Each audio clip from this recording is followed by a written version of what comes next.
Second day at the Australian Open in Melbourne. Here we are with Barry Flatman of the Sunday Times, old friend and colleague. Hi, hello Barry. Hello Ubaldo. Barry, well, today there were some other top players. Yesterday we had seen Nadal winning very easily and practically all the really top players. And now today we have seen Federer winning easily versus Bedene. Yes, well, I mean, that doesn't come as a huge surprise to me. Yeah. Federer is my favourite for the tournament. I think he's Yeah. probably your favourite for the tournament. Yeah, everyone's favourite. I think he's everyone's favourite. Yeah. And Bedene has, we know him very well because he was British for a couple of years. He's now gone back to being Slovenian. Yeah. He is. He's not a top flight player. He's a good player, but when you play Roger Federer over best of 5 sets at a Grand Slam, I'm afraid Alias isn't quite in that league. In that league. Anyway, Federer won it easily, and also Djokovic won easily, and we weren't so sure that he would have won easily. We weren't. I mean, all the reports that came out last week before he played at Kooyong, we didn't know what was going to happen. We heard stories that he was still struggling with his arm. He pulled out of Abu Dhabi, he pulled out of Doha, so we didn't know what was going to happen. And then Barry, he said that 3 weeks ago he still wasn't unsecure whether to play or not. Well, he didn't look in too much trouble today, did he? No, not at all. Zverev had some problem with the Italian Fabiano because Fabiano had a set point, which we didn't expect. A short guy who Zverev said he's serving better than I thought. Well, Zverev to me is a player that's got to really prove himself in a Grand Slam tournament. Sure.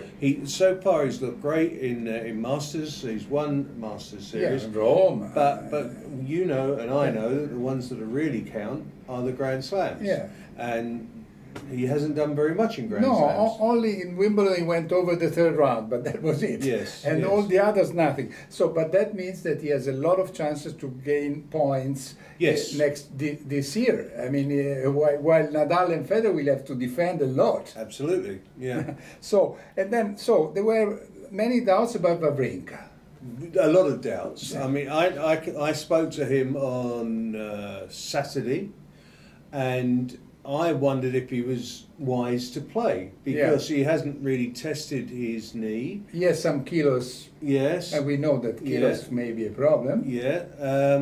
I think he was very brave, and he started off okay, and then it looked as if he'd run out of stamina. Yeah. And then he pulled it round again. But, you know, Stan's a bull, isn't he? Really, he really does fight, and he doesn't give up. Stan the man. Stan the man. Yeah. Listen, so yesterday there were 10 seeds who lost, 5 in the women, 5 in the men. Today we had 2 more important, I would say, losses by seeds. Raonic, who lost, Raonic number 22, who lost to the Slovak Lachko. And Raonic, we call it the Swarovski man, because he's very fragile. I mean, yes, he's always broken. He's like Mark Philippoussis a few years ago, isn't he? Same sort of thing. I mean, it's interesting because you have Djokovic, you have Wawrinka, who have both been out for a long time. They have something inside them that fights through. Raonic doesn't appear to have that. No, one has the wrist, then the knee, today the calf. Yes. I mean, every day. I remember when Agassi said about Krajcik that when he thinks about playing tennis, he gets injured. He gets injured. Yeah. Yeah. And then another loss was Bautista Agut, who had won Auckland, and he lost to Spanish Verdasco, in Australia. Yeah, Verdasco is a, you know, he's played some great matches out there, hasn't he? Yeah. And he knows his way around Melbourne Park, and you know, it's hard for guys that win the ATP tournament the week before. Yeah. It's you know, and Auckland. We think Auckland's next door to Melbourne, but it's not. It's quite a long flight. Yeah. So he probably took time to acclimatise. I know New Zealand is a lot cooler than Melbourne, so that anyway, may be a factor. Yes.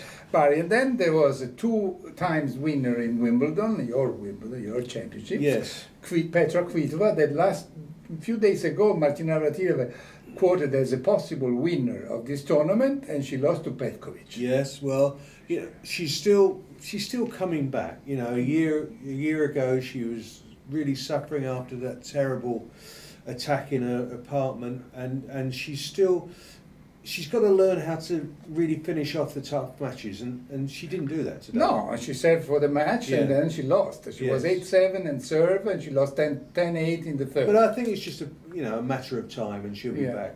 Yeah, Barry, well, we just have to remember that Mladenovic instead lost 15 times in a row, so she has to also to learn how to... She's got to remember, she's got to dig deep into her memory how to win.